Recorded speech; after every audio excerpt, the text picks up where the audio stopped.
And he gave me that look, and he's as big as Jer, and he's got the grizzly beard, and he's only 17 or 18 years old. He's a beast, you know what I mean? This guy is like the best guy in the world, but don't get him mad at you. Right, don't lose it.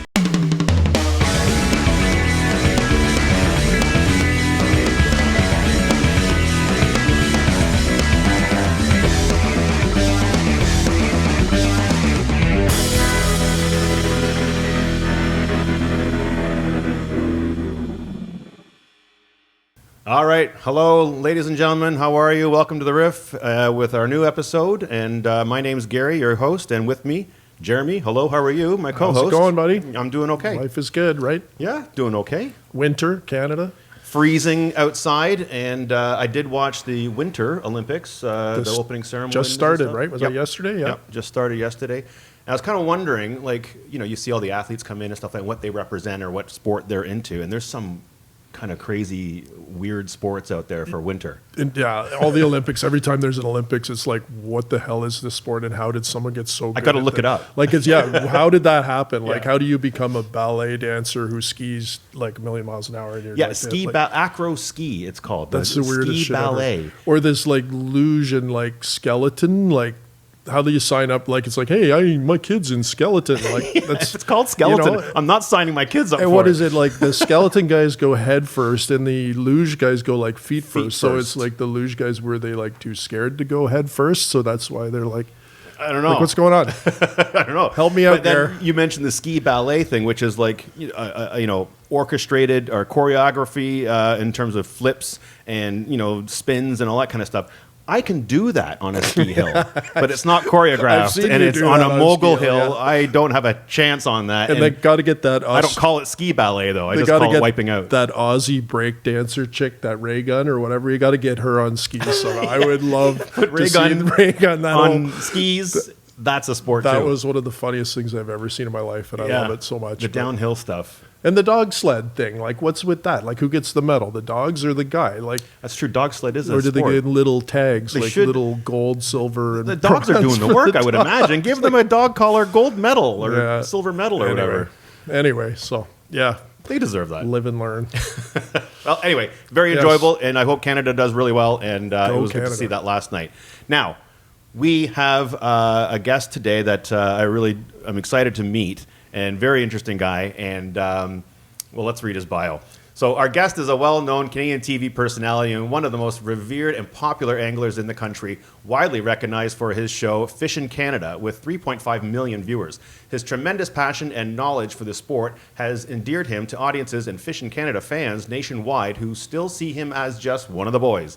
An accomplished and published outdoor writer and photographer, he has also co-hosted on the Outdoor Journal television show as well as the Outdoor Journal radio, and currently co-hosts the Outdoor Journal radio podcast.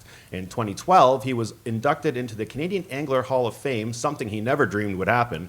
And this is our fishing icon and legend, Pete Bowman. Pete, welcome to the Riff. Hello, guys. How's it going? Good, man. It's going really good, actually. Wow. Yeah, it's not a very fun time of year for me, but everything else is good. You know what I mean? It's too cold. I guess when you have to like saw holes in the water to catch fish, that's when I'm. Is ice fishing out of the question for you? No, I do it the odd time, but I do it more. That's when I more social fish with anything. Our mutual friend Rusty, we'll go up to his cottage and get in the hut together, and we'll shoot the breeze and fish a bit, but once or twice a year. That's it for me anymore. It's not really about the fishing at that point. No, it's not really. If you get a couple of keepers to throw in the frying pan, that's a bonus. And a couple of fish too, right? Yeah. The screen updated there, Tracy. Love it.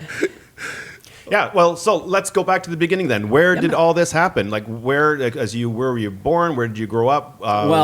Okay. Oddly enough, I was born. My birth certificate says Toronto. I was born in Port Credit, which is now Mississauga, I believe. I think ish, maybe. Yep. And then, but my birth certificate says Toronto because it was that long ago, right? It was like before Mississauga. Toronto, yeah. Mississauga was 1968, I believe. And I'm before that, so remember that. Pre-Mississauga. But then that was my dad worked for Hydro, so he worked at the Lakeview plant down there, and then I started moving town to town after that. So I never stayed in one spot long. So I was in Mississauga, and then I went to Corunna, which is by Sarnia. I don't know if you guys know that area. Mm-hmm. And then from there, I went over to Napanee, all these hydro plants that Dad worked at. Went to Port Hope after that, and currently reside in Oshawa now. So moving around. So Oshawa is the biggest place I've ever stayed at and lived at. The dirty schwa. The schwiggity. The schwiggity schwa. Schwiggity schwa. And so where did fishing kind of become part of your life at a young age? So great question, obviously, with me. Probably that move to Napanee was more than anything. My dad has always been an angler, and his dad. I'll give you a quick story about my grandfather, who I never met, unfortunately, because he sounded like my kind of guy. But he owned a fur farm and way up in northern Ontario. So I mean, way up, and they used to raise animals for the furs, right? Back in the day when the fur was a big thing and all that stuff, and they were poor. But they got along. But so his whole life was about hunting and fishing to get food for not only the family, but he'd have to get. They'd go fishing for the wolves that they have in the pens. They had 110 foxes at one time. They had 110 foxes they had to feed. Wow! How do you do that when you're poor, right? So he had to go out and get fish and do all that kind of. So, anyways, there's so much history in my family as fishing and hunting. And then my dad, of course, he was with Grandpa. They did that, and then finally, Dad just took up the more sport fishing than anything. Still loved to eat fish and all that. But then and I caught in with it, and I just at a really I don't even remember, like 4 or 5 years old, whatever. Loved it from day one, and I still love it, maybe even more right now. So really, oh God, it's grown, it's evolved for you. Oh my God, yeah. Really enjoy the sport more. Yeah, exactly. So where does it go then from growing up, becoming recreational and enjoying fishing there to now starting to go into a professional direction? Yeah, where does that happen? That's a good question because So I got it. I had a point where I started to like largemouth bass fishing more than anything. It was my kind of, I like this. I mean, you got this, you got that, you got the other. But why largemouth? There's so much to it. I can't even explain it to you right now, but there's so much to it. It's like the ultimate hunting for a fish. We're not fishing for a fish, you're hunting for it. They're tricky to catch? Is that what it is? They're trickiest to catch. There's so many scenarios for them. They're under this cup, they're under here, they're over there, in the open water over there. It's mind-boggling where they are on the lake. And then you got to figure out, once you find out where they are, where to catch them. The other thing about largemouth bass is they're the money fish, basically, in North America, especially in the U.S. It's bass tournaments are that's the biggest, not largemouth, it's bass fishing, but largemouth is by far the number one fish for it because of the population of them. Anyways, I wanted to start doing bass tournaments. I watched these guys, my heroes, Roland Martin, Bill Dance, all these old school guys that are now retired, but and I thought, God, I got to start doing some of these tournaments. So I started actually bass fishing in tournaments, and then that ultimately turned into what I met Angelo and Reno Viola, the Fishin Canada show, and we chummed out at these tournaments. We'd be sitting there having beers after the day, talking about good or bad or ugly, whatever like that, and then built a friendship. And then I told them, guys, it was on the Bay of Quinte. I was living in Napanee at the time, I think. I said, guys, I got a great walleye pattern for you. You guys should do a TV show on this. It was outstanding. Like, it was one of the best fishing I've ever done in my life. And I said, you guys got to try it. And they said, why don't you do it? And I said, I'm an electrician, guys. I'm not. Really? You came from an electrician? Oh yeah. So I said, okay. I don't do that shit. I'm not a TV guy. And they somehow convinced me to do it. And that's one of the most nervous. It was a night fishing thing. It was one of the most nervous nights, or one of the most nervous things I've ever done in my life. Were you mostly nervous because of the mullet you had, or because of the? No, I knew the chicks would dig that. I think I was okay with that. But and you put a hat on, the mullet looks even better. Just goes cool. It's like a lion's mane. That's awesome. But no, I was just so nervous doing it, and then after I saw myself, what the freakiest part of it was not seeing myself on camera, hearing myself. The voice thing. Voice thing. I voice. Don't sound like that. That's not me. That's you, buddy. Yeah. You know what I mean? Your now own I voice hear sounds weird. It's so bizarre, isn't it? It's so bizarre. So, and then after that, we did that one show, and then they said they liked what happened there, and they said, if you ever want to do stuff like that, then we'll get together and talk about it. So I still worked as an electrician. They had a show in BC one day. Said, you know what, we got to go out to BC. Do you want to come out like that? And I said, hell yeah, I'll take some holidays. So to holidays, we went out there to BC, did some halibut stuff and salmon stuff and that, and it just evolved from there a little bit more. Then I finally got laid off from my electrical job, and that's like 30-something years ago now. And then they said, hey, if you want to come on full time, it's yours. Wow, that's really cool. What an opportunity. That was it. I'm always fascinated though with because you also play guitar and stuff. He's a big music nerd. I love music. He is one of the biggest metalheads you will ever meet. I love this guy. He's always the mullet from way check back. This out. It's like, look at this riff. It's like this crunching awesome. Yes, man. He's amazing. But it's like so for me, one of the things we always discuss on this show is the whole crossover between the creative arts, the painting, the music, the cooking. There's all this, there's a common thread through that. Is there with something like fishing, is there like a practice element like guitar, where you got to do it every day? Is it a thing you did every day, or was it like... Well, you know what? That's a fantastic question. First off, I appreciate what you guys do. Art and music, you're right. I was talking to Gary beforehand for people listening, and I just love I love a good artist, even if it's tattoo. I don't care what it is. If you see good art, I just love it. I'm not an art buyer or anything like that, not even close to that. But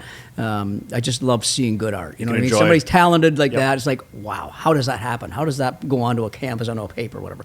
Music. When I first met Jer, I listened to his guitar playing. I went, what the hell? Who is this guy? You know what I mean? Just freaked me out. He just looked like just your normal dude in there, and all of a sudden, boom. So I appreciate you guys what you do, but for practice, it's different. It's just on the water experience, right? The more you do, the more you learn, and it's a never ending learning. But were you like reading about it every day? Yeah. Is there a daily element to it? Like were you fishing into trying to cast into a garbage can? I've done that for sure in the backyard. Had a little pail or pitching and flipping. You learn casting first, then you learn these little techniques of I got to get under a tree, so I better start doing this kind of stuff.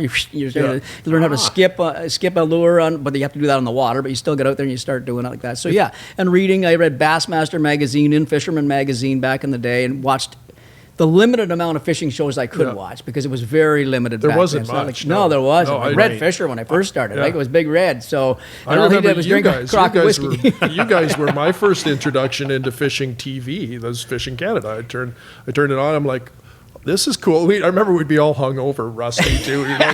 And I'd go to Rusty's house, and it's like he had the fishing show on. There's this guy, and they're fishing, and they're doing all this stuff. It's like, oh, this is kind of cool. Like, I never thought to watch that, or because it's like I went fishing with my grandfather. We bobber fished, but nobody in my family is a fisherman. Right. Really. Right. I mean, we didn't kind of really grow up like that. But yeah, it's like it's amazing to me.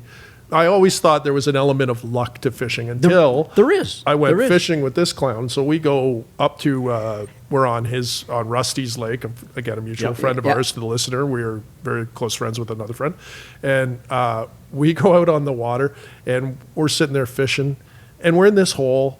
And he's like, okay, put it over there. And he's instructing me the whole time. He's like, throw it there. It's going to be this. You're going to use this color. Keep it like this. Move it like this, blah, blah, blah. And then he's like, there's one for him. And I'm like still fishing. And then there's another one for him. And it's like I had no fish. He had like 10. And then let's move on. We're going to move across the lake. So we start driving the boat across the lake. He's got a fish finder there. And I just see him stare at the fish finder. All of a sudden, he just pulls the brakes on the boat, and he's like, look at those hooks down there. And he's like, he pulls the thing out and goes down like 40 feet.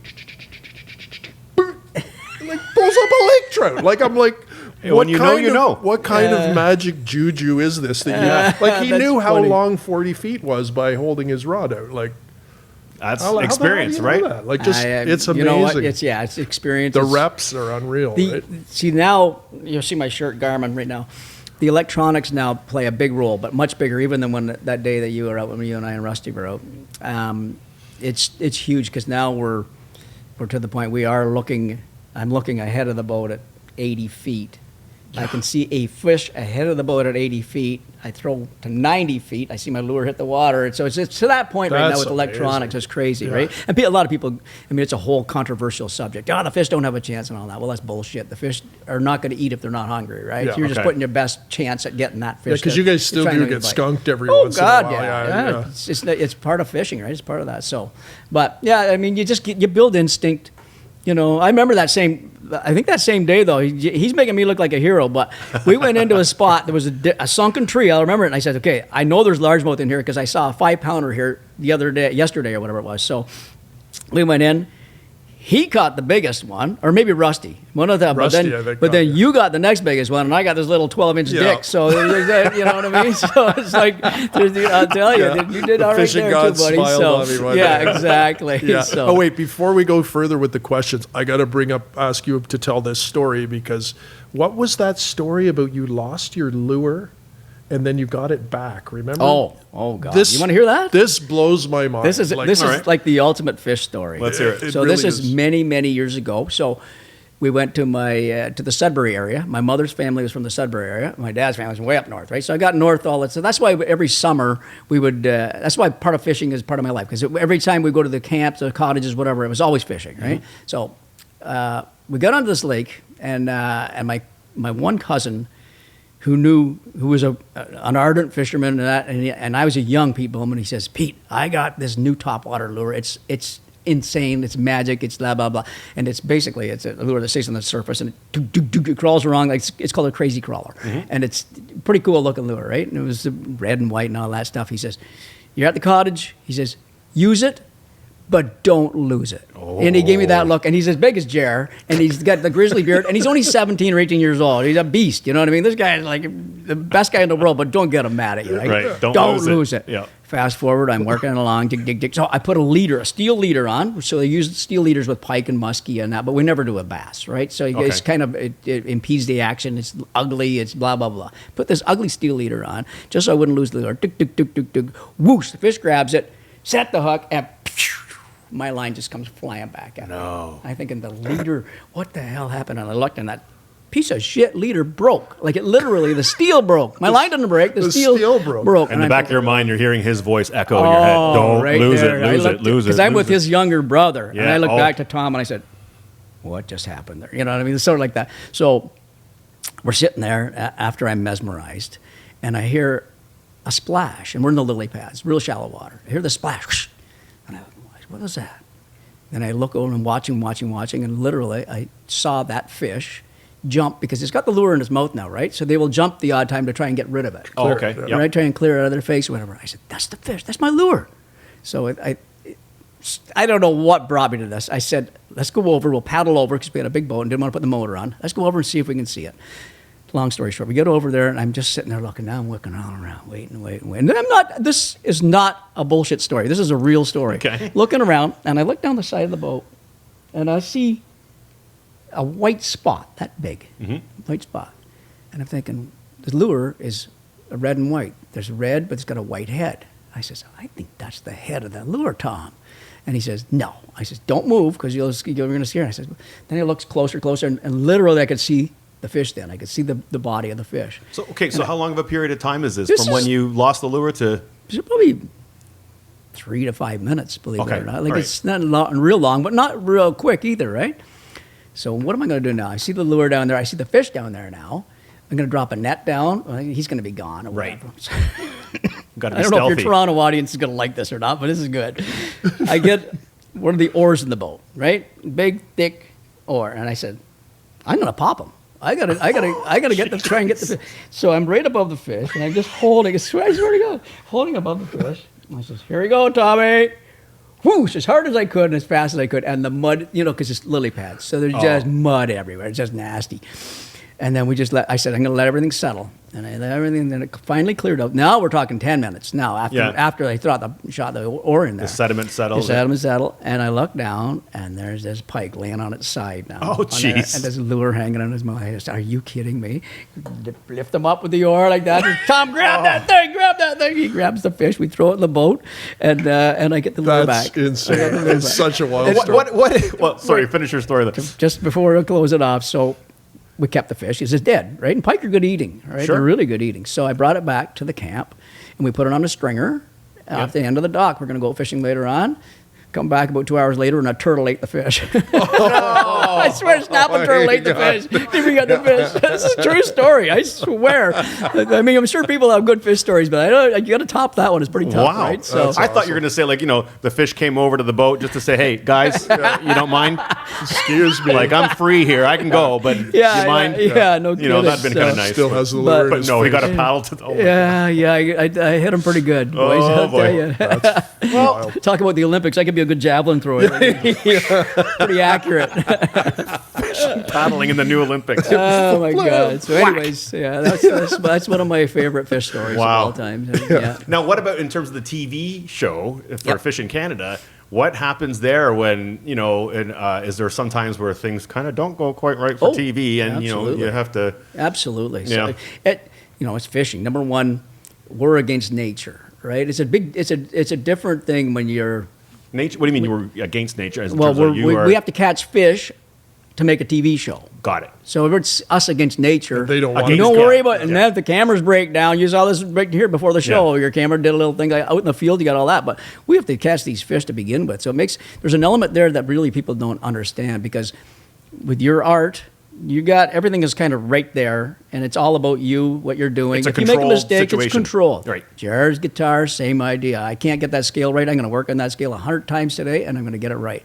Here, I got to try and convince that stupid thing out there that's wild to eat this stupid thing that I got in my hand. You know what I mean? Right. I got to cast out to it. So there's a lot of days where it's like we're sitting at the end of the day saying, and we're up in northern Ontario and we're scratching our heads saying, oh my God, are we going to get a show out of this and all that kind of stuff. So we normally do get a show, knock on wood, that kind of luckily, but and that dictates our flow of the shoot. So if the fishing's outstanding, we don't worry so much about all the talk we do.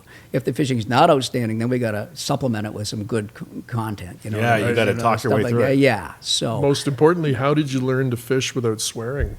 Well, it's just like this right here. See, I have not let an F-bomb yet out of this thing. But it says my TV training has learned me well for this right here. Yeah, I don't know how that happened. Because what Jared's saying is that I have a pretty foul mouth. Anybody that knows me, they all say that. How do you not swear on camera? I don't know. I just don't. I just learned not to, sort of. So what was the transition then becoming a fisherman and recreational, obviously, to professional, which you talked about earlier, but then transitioning from there to a show host? What kind of TV training did you have to have, or did you just kind of pick it up and go, oh, that worked, that didn't work? Exactly. Do better next time. Exactly. I found what I felt best doing, which was like some people are so good on camera, right? They'll look at these cameras, hey, everybody, how you doing, blah, blah, blah. They'll just turn it on. That's not me. That is not me. I'm not a salesman, right? Angelo and Reno, the guys that started this show, 40 years ago, by the way, 40 years this for Fishin Canada. Yeah, this year. 40 years. They're so good on camera. They always were, and they always will be very good on camera, right? I've gotten used to doing it, but my shtick wasn't like that. I couldn't, I was too nervous. I didn't want to do that. So I kind of ignored the camera for most of the shoot, except for when I needed to look at the camera. Okay. Just to involve the audience a little bit. Hey, everybody, like that. But I just sort of did my own thing. But I have the gift of gab, I guess. I can shoot the shit with anybody and everybody. So even by myself, I kind of can talk my way through it like that. So I just had to get used to the fact of every now and then, hey, audience, you're there too. Recognize that there's a camera with you. Exactly. But you always came across, even back then, like very authentic. Like that's one of the things I think people find you endearing, is that you do look like one of the guys. Like you do look comfortable, even back then. And like I know you are now, you're a seasoned professional now, but I remember that show back in the day, and we were like watching you, and it was like, you look like relatable, instantly relatable. That's what it's like there was yeah. no airs about you. You weren't like, sometimes if you're too slick on camera, it's kind of like people can see it, and it's different. But yeah. you were yourself, yeah. and you weren't hiding things. And the other thing is, the thing that I found hilarious is if you actually fish with this guy, he's the same when he's fishing as he is on the show. He's like, look at the colors on her. You know, and if you go, like I felt like I was on an episode of Fishin Canada, because he's just so passionate about fishing and the what's the word? The conservation element. Yep, and that's a big like thing he with me. really cares about fish. Like we joke about like batting it with an oar and stuff, but it's like, he is very actively involved in the conservation care of these things. Let's go into that then, to maybe redeem ourselves for battering a fish with a paddle. Hey, that was meant to eat too, okay? Remember, I brought that back to eat. It was for eating. And I fed the turtles. And you didn't eat it, the turtle did. Correct. So it was a good day for it was a win-win. Liked me a lot in that community. No teeth to worry about. Yeah. So talk about that then, in terms of the conservation. Like, how much does that matter to you? What do you have to do? What is it that is the concern there for that? So conservation is huge with myself personally and with Fishin Canada show, for sure. I mean, we're totally with that. But we're not the people that say throw everything back. I keep fish to eat, but I only keep fish to eat. What I want, what I need. I don't fill the freezer. I'm not that kind of guy. You know what I mean, like that. So if I'm going to Bay of Quinte to get a feed of walleye, I'll keep my 4 that I've seen so many times where I've caught too big a fish, and I'll say, no, I'm not keeping that one. I'm not keeping that one. I said, okay, those are perfect, 2-pounders. Those are the ones I'm going to keep. And I'll just wait till I get my 4 2-pounders, then I'm done for the day or whatever like that. So so I have no problem throwing back fish, but I have no problem eating fish too. And my family loves eating fish, right? At least that's a good kids, thing. They love it. They don't, I swear to God, when I come terrible back, if they didn't like fish. Yeah, no, it'd be okay for me. Fish again, Dad? That's good for me. I love that. Even pike. We got pike, Dad? They're like, that's literally, if I could say it, if I went home tonight, say, hey, we're going to have pike. Yeah, let's have pike. Good. So, yeah, they love it. So, but it's, you have to remember that, again, so we have literally seen lakes to their demise with people keeping fish. Right? You know what I mean? So especially these northern Ontario lakes back in the day with a lot of American clientele. I mean, the whole thing is about getting clients to your lake, and the clients want to keep fish, right? So all of a sudden, they're keeping 6 walleye, and every guest is doing that, or they're keeping shore lunch fish, and then they're flying out with their 6 walleye. Well, a lake can't sustain that. I don't care how good a lake it is. You just can't sustain it. Unless it's like Lake Erie, because it's on fire right now. But for the most part, these smaller lakes, they can't. So you have to keep that in mind. What measures can we do or take to correct that? The M&R, Ministry of Natural Resources, is always on that, and they do a good job of that. They don't do a great job of conservation officers in the field. We need more of them, and they know we need more of them. But typical government bullshit. We can't afford to put these guys. Meanwhile, these guys are the officers out there that we need. The lifeblood of the whole thing. But they do work on fish limits all the time. You know what I mean? So most of Ontario now, the walleye is not 6 anymore. They've knocked it down to 4 per person. Well, that's pretty big. You know what I mean? That's a big number. They work on a conservation license versus a sporting license. So a sporting license, you're allowed 4 walleye. A conservation license, you're allowed only 2 walleye to keep. Good. So they do stuff like that, right? So so they're on it. They're very good. They have a bunch of very good biologists, a bunch of good science, et cetera, to keep keep it flowing properly. If a lake like Lake Erie right now, the walleye fishing on Lake Erie right now is insanely good right now. So they might let you, I don't know what the limit's even there, but they might, let you have I'm not going to say more numbers. Maybe they'll largen the slot. So there's slot limits too. I should have said that. So in Ontario here, we have on Rusty's Lake, we'll use it for example. You're allowed 3 walleye. There's a number there, but we'll say 3 like that and 1 bigger one. There's only 1 bigger one. The rest of them you have to throw back if it's over a certain size, right? So they call it a slot limit or a size limit like that. Sometimes a slot limit is the fish has to be in the 2 lines. That's between those 2 lines. You can't keep them if they're bigger than that. So they have that stuff too, which is good. It's, we as anglers, that a guy that I fished, I fished my whole life. I want that. I need that. It's got to be an longevity ecosystem that survives. Yeah, muskie's a funny one. I'll go quickly into muskie because they still have a keep limit, a keep size on muskie. So over 48 inches, you can keep one. Well, really, you don't need to keep a muskie. People don't keep muskies, please. You don't need to keep it. To get a replica mount. Nowadays, you're talking about, I want to get it mounted. Go to Advanced Taxidermy and get a replica made. They make perfect replicas. Oh, okay. It's art. Is that the thing to do? Yeah. Yeah. They have a body, a mold. They say I have a 58-inch or 48-inch muskie. It was this by girth. Here's the pictures of it. You get a fake fish on your wall that looks exactly like the one you caught. I wonder how many stories are exaggerated there. You cut a 22. That was a 48. I swear to God. It was huge, massive. Under the floor. But it's conservation's huge. We preach it and we live it and abide by it. That's great. Yeah.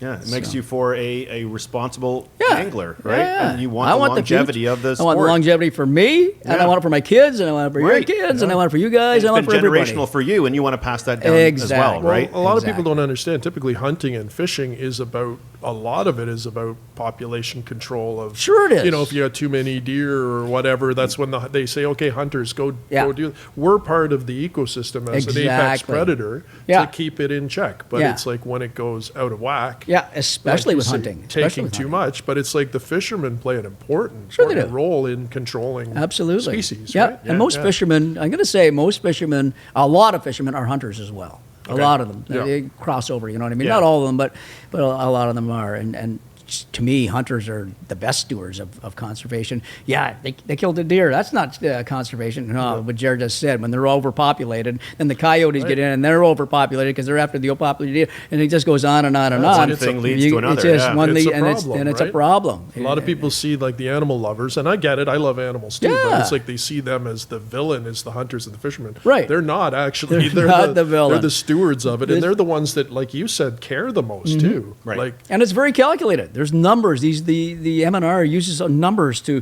say, okay, guys, this area here, the moose population, let's say, is not good here, not good here. So we're not even going to allow hunting here this time of this year, next year, whatever. Over here is good population. Let's see. We'll try and get some hunters into there. You know what I mean? It's Right. very well managed. Adjusting here and there where it needs to be. And yeah, that they kind of try. thing. They try Yeah. hard. It's always room for improvement, right? Okay. But our new Minister of Natural Resources, remember Mike Harris, is Mike Harris Jr., his son, no is our kidding. Minister of Natural Resources Wow, now, that's- and he's fantastic. He's only been in for a bit, but I hope he stays in. I hope there's no cabinet shuffles or whatever, because this guy he really gets it. So I'm hoping Okay, that's good to know. That's in he'll good be hands good to then. work with. Yeah. Excellent. So, yeah. Well, and speaking of good hands, we're going to be Oh, my using our goodness. hands to eat this with chopsticks, mind you.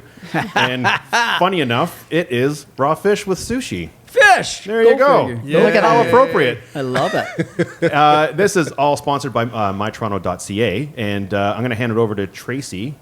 What do we got here? Hey, everybody. So, I'm today with Pete being a huge lover of sushi. My Toronto wanted to throw something unique his way by bringing in dry-aged sushi from Oroshi on College Street. Oroshi Fish Company stands out as Toronto's dry-aged sushi pioneer. If you're wondering if you've frequently been served dry-aged sushi, the answer is no. This is a very specialized item hailed by sushi chefs and Tokyo pros. The fish is hung in humidity-controlled chambers at around 2 degrees Celsius for 3 to 30 days, similar to how they'd create very expensive dry-aged steak as a comparable. You guys are having the kanpachi nigiri, which is the yellowtail, and the shiromi nigiri, or whitefish, alongside wasabi, ginger, soy. After the show, My Toronto is going to change it up, so you'll be able to compare it to the more popular and commonly known fresh sushi. We'll be serving a local favorite from the Queen West neighborhood, Tone Sushi, my actual favorite. It's a local classic known for its fresh, creative rolls, often praised as the best sushi in town. With beautiful plating, we'll be serving their iconic Rocky Mountain roll, which is a coconut torch salmon, dynamite roll with shrimp tempura, their kamikaze roll, and some sushi favorites, tuna, surf clam salmon. To mix it up, we'll be adding the seared beef tenderloin roll with sesame oil, a raved must-try item, and their chicken and veggie skewers and teriyaki, and the beef gyoza. Also on the Riff, we are serving Temperance Roast Deneen coffee from their Yonge Street location, a local fave and inside the historic Deneen building, which was once home to W&F Deneen Company, who originally made fur clothing. One of the oldest structures in Toronto. A shout out to Marin, the manager for today's coffee, Deneen on Yonge. So, guys, back to you. I'm really curious about dry-aged sushi because I haven't really tried it myself. Pete, have you had dry-aged sushi before? No, I have not. I've had dry-aged beef only. Yeah, And yeah. That was outstanding. So you note the difference? Not really, because I don't know if I'm a connoisseur or not, but I'll tell you what, I would never turn that down ever in my life. That's so good. It's so good. Don't eat fish. I don't like fish. Oh, really? That was good. Yeah. I think even that So turtle good. that you fed would eat that stuff too. Well, that turtle would kill us for that. Well, I was You'll be wondering, all right. it's It's supposed really to be less fishy, more buttery, That's so I what- was curious about that's Jeremy's what I reaction. liked about it. That's, It was it was less- so no fishy at all. That fishy Yay. flavor, Yeah. I can't Zero. handle that at all. That was not That's fishy. outstanding. Outstanding. That was great. Cool. Okay, And the more coffee, after the by show. The way, coffee was delicious, by the way. Yeah, Yeah, Deneen makes a oh great my cup. Oh, yeah. That was great. Thank you. Fantastic. They did a good job. So we were talking about being a responsible angler and all the fishing things that we're talking about there with. But I want to say how back in 2012 you were inducted into the Canadian Angler Hall of Fame. Yeah, yeah. Big deal. Tell us man. about That's that. very cool. That was so cool. Like, That's very I just, cool. I was beside myself because I was never in the sport or even in the TV part of it, whatever the tournament stuff, for the glory, for the showcase, for look at me, I'm Bobby Dazzler type of thing. You know what I mean? No, that wasn't you're not that Bobby guy. Dazzler. Yeah, it wasn't me.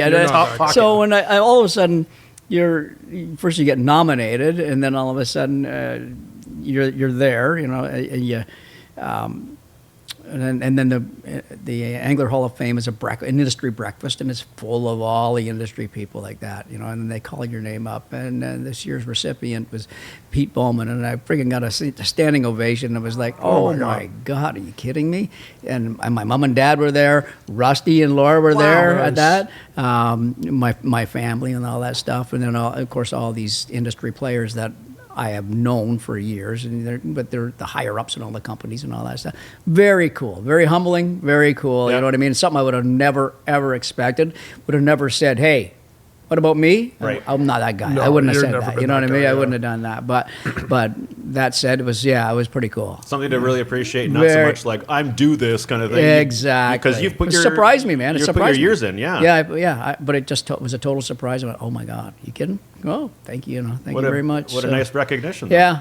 I think I told that fishing lure story up there too. Oh, did you? I think I did. Yeah, Yeah, yeah, I think I perfect did for when I that. got that. I think it was That crowd. Did How's you guys their want a fish reaction? story? They laughed their asses off. They loved yeah. it. Yeah, The they thought paddle it was part good. went over pretty Oh good. yeah, they're no Okay, good. problem. Yeah. They're a good Now- bunch. Yeah, they're a funny bunch of dudes. Oh, yeah, we're all the same, Almost every like-minded, fisherman right? I've ever Yeah. met are all the same. They're all Yeah. just down to earth dudes. Sure. Yep. Yeah. Sure. That's for sure. Now you've filmed. Was it 2 shows now, and one of them in the Toronto Harbour here? I've done Right. two shows in the Toronto Harbour. 2 shows in the I've Toronto done, Harbour. my first one was a carp episode Yeah. with a carp expert. So we paired up and we did great. I got a carp that was about 30 pounds. Just fish. That's shore fishing. And That's then, all out here, and right here. We can see it from here pretty much. You know what I mean? So within spitting distance of Yeah, this place, we yeah. can see like So, and then- what kind of fish would be. so what would we find? well I'm here. just curious. Sorry. The other show we did was largemouth bass. Yeah. And we cracked them good. Like in the harbor where Is there all a the lot of boats are bass out parked. there? There's bass. I didn't know There's there was all a lot. kinds of bass in the harbor Oh, here. wow, I did not know that. And the freaky fish that is in this Toronto harbor are big pike, like big northern pike. I'm talking like Wow. 10 to 20 plus pounders. Holy, out those are there. big fish. Like a 20-pound pike is over 40 inches long, right? So, and they're out there. They're Right here in Toronto Harbor? Right in Toronto. People big don't pointy realize teeth. it. They got nasty teeth. Like they are the rippers. Like the pike and muskie they're our sharks in fresh water, right? They have lots of teeth. So, yeah, it's available now. It's real up in the air about fishing in the Toronto Harbour, though. I will say that there's harbor police out there, and some guys get hassled. One day you're getting hassled, the next day you're allowed to fish in there. So I don't even know the rules, to be honest. I don't want to send anybody in there. Right. But Well, if you hired a yeah. guide that would know what's going on, they would take you in there. Or they say we can't go to this part or that part. I'm not. Yeah, the inner harbor here is like Times Square in the summer. There's Right. like 4,000 boats all Oh, going. right. Like it's insane out there. I'm kind of not surprised they're sticky about it But because tell they me get all kinds of- why could they drive around their boats like that and I can't take my boat and fish out of my boat? Like what's the difference? You know what I mean? It'd be I don't know. I think they're doing anything they can do to minimize the traffic. Yeah, in maybe, there. yeah, I that think might they be. like because Yeah. we get a lot of visitors and people who aren't necessarily from here who don't Yeah. fully understand the water, Right. and they all swamp to the water too. Because Right. of course it's beautiful and it you want is. to go out It's really on a nice. boat and The Center Island, but- all that. That's cool. yeah, I It's did. Very We did cool. a sailing course, and I got my sailor's thing. But we did the final test out here in the Oh, yeah? in that harbor. But we're having to like tack the boat, this big huge sailboat. Yeah, we're having to like yeah, go yeah. and tack it across and back, and then they like throw a buoy thing overboard, and we Yeah. had to like hook it out. Okay. But the whole time you're driving, there's like the Toronto ferries going by, and Oh, yeah. then this other thing, and all these water taxis, Yeah, a it's million busy. water taxis out there in the summer. Yeah, it was yeah. like, Yeah. it was pretty intense. I just there. so as Gary said, we do a podcast, Outdoor Journal Radio podcast, and we just talked about something about sailboats. And I got pissed off, and I made a comment. I says, "Why do they get the right of way all the time? Why do I have to move when I'm fishing and a sailboat's coming at me?" And they said, "Well," then the guy made a comment back, "Bowman, something negative, about my negativity towards sailboats and all that stuff." And I started laughing. So I actually answered him yesterday on the YouTube site, and I said. I knew I'd get a comment out of that one, but I was kind of playing with it, but in a way not. You know what I mean? Oh, they're Because, very sensitive. oh yeah, they There's are. there's a whole But then power he- boaters versus yeah. sailboat. Is But that then right? he told me, then he said, but however, when a sailboat's under power, not under sail, then they can't take the right of way all the time, That's right? right. That. And I said, that's what I was talking about, because those guys don't even move for me, those assholes. And he says, okay. So they just boy. wait. But you know what can you do? You got a 30-foot boat coming at you. You move. You Yeah, get you out of his gotta way, move. Yeah. no matter Or what else. power he's on. Yeah. So Yeah. anyways, I had to laugh that we did this whole sailing course, and so she hooks me into this thing, and she's like, I want to be a sailor. I'm going to be a sailor. And she got this whole idea. It's like, I'm going to be out there. We're going to do the Tuesday races and all this stuff. So we joined a club, and then like we did the lessons. So we did this whole thing. And she's like, she goes, hey, let's do, the sailing course. I'm like, yeah, sure, fine. I thought it would be like CPR or some shit, right? Yeah. And we get out there, and it's like, I had my guys' weekend every year. I do an Right. annual thing with Yep. my buddies, and it's like an old school, high school piss up. It's Yeah. not good. Like, Yeah. And so I know you. I could see it. yeah. So at the end we go like on the Friday, and my exam is on like the Monday. And then so she calls me as I'm on the way up there, and she goes, you better read that book. And I'm like, and then It was intense. It was an hour and a half exam. It was like a textbook this thick, and it was Oh like my I came God. home and my head was like screwed, and I'm like, yeah. And I ended up doing the test, and I ended up passing, and I beat her, by the way, which was awesomely funny. Okay, by like 5%. Yeah, it was still, but Just that was the 5%, funny thing. And so then we go do this whole sailing thing and all that, and then as soon as we're finished, she goes, I don't like sailing. Oh my God. Okay, I hate like it. It's boring. motors. I mean, there was a peacefulness to it, but I like motors. Yeah, I hear you, Trey. I hear you. Immediately. When I want to get somewhere, I We're want like, to all get right. somewhere. Motors rock. After all that, The things you do for love, right? Yeah. I don't like sailing. That's Crazy. hilarious. Now, speaking of all Lake Ontario and all that kind Yeah. of stuff, there was the Great Ontario Salmon Derby in Lake Ontario. What kind of prize money is involved in there? You know what? I don't know much about it, but I do know that it is one of the biggest fishing competitions in at least the province, if not the country, for sure. In the world of salmon, it's a great event. You know what I mean? It's a long event. It's not like a 2-day event or something like that. So it goes over a matter of the summer, I guess, basically. And they have weekly prizes. They have a grand prize, and that is. I think it was bigger back in the day. I'm not when it first started. I'm not sure now. I'm not really up on it, but because I'm not really a salmon fisherman, but I do like Okay. the idea of what they're doing here. Very good event for sure. Brings a lot of money to the whole area, the whole Yeah. GTA to Toronto, the whole, you know what I mean? Because it's the salmon hunting. It's not just one yeah. spot. It's a big deal. Yeah, all the marinas. Are Whitby, pretty active, yeah, exactly. All these harbors make a lot of money out of it. So it's it's a very good event. It's for the people that, and the good part about it is, you guys wanted to go out and buy a ticket, and you go hire a charter boat. You guys are in the Derby. You know what I mean? Yeah. Or I don't even know if you have to buy a ticket. I think if the charter boat has a ticket. Correct I me if think I'm it's wrong per here. boat, yeah, I if think. he has a ticket and you guys hire him for the day, you're qualified for the Derby, I believe, for that day. You know what I mean? Okay. Whenever you're on that boat. So if you catch a 27, 28 pound Chinook salmon, or a 35 pound or whatever. How much is that bringing in for prize money? I don't know. Honestly, It's I'm not pretty going to, big, don't though. quote, but there's some good money in it. I've Yeah. heard I like think it's 50 50,000. Is that grand, yeah. like? Well, there used to be. I don't know if it is that or anymore like that, or maybe the end prize. I'm the wrong guy to be asking about this, Okay. but it's good. It's Do we have good, the Trace? yeah. Do we have the technology to find that answer? Yeah, I you believe could- it was 50 grand. Was 50 it? Still, grand. it's still 50 grand? There you go. That's Not bad for a day's Don't fishing. quote me. not bad. It's pretty See, right good. now, it's funny we're talking about this because right now there's an event going on in the U.S., Lake Gunnersville right now. That's a BASS event, Bass Angler Sportsman Society, and we have 5 Canadians in that event right now. They've all made the cut today, by the way, and they are fishing for, I think it's 100 grand U.S. right now. Wow. For that tournament alone, you know what I mean? So, and that's not even a biggie. They just announced they're trying to put together a tournament in the U.S., taking the 2 companies, BASS and MLF, taking the top 25, putting them together, $1.25 million first prize for one guy, I believe. Wow. So that's what a they're good trying to day. put fishing. together. That's a Oh good day my fishing. God. $500,000 for second prize. So if that goes, man, there's some popularity there. That's bass. So but That's that's U.S. amazing. But in Canada, Canada, there's the tournament level is a lot lesser in the sense of bass. The 2 biggest bass tournaments, believe it or not, as far as I know, again, I'm not into it anymore, but Kenora, they have the Kenora Bass Invitational and the Fort Francis. They have 2 big events in Northern Ontario, and they are big. There's waiting lists to get in there, and they have good prize money and all that stuff. The whole towns just go, they wait for that one event for the year, and the whole town caters to fishing tournaments and stuff. That's like crazy. That. Love it. Yeah, yeah. So, but yeah, there's a competition factor to everything we do in life, right? Sure. And people want to, hey, we gotta have a tournament, a derby, or whatever like that, golf, Okay. whatever, doesn't matter, you know. So one last question then for you, because Yeah. I'm looking at the time here. So in terms of like, I have lots of time, boys. It's up to you guys. I have lots of time. It's up to you guys. we appreciate that. And in terms of your expertise, your tips and tricks from Pete Bowman, what can you kind of pass on to maybe more inexperienced fishers to kind of catch the big one there?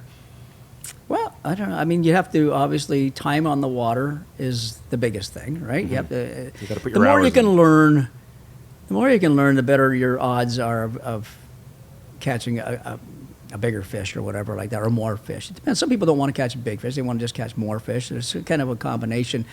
YouTube is huge right now. These young guys that are putting out great content right now, I watch it. I watch a lot of the stuff. Good. I mean, a lot of the stuff I don't like, whatever. I might not like the personality or whatever, but all of a sudden I'll stumble onto something that, gee, hey, I like that idea. You know what I mean? So that's a huge learning tool for everybody nowadays, no matter what you're doing. No matter what you're doing. It's true. Yeah, guitar. I mean, Everything. it's unreal. Yeah, So, everywhere. Yeah.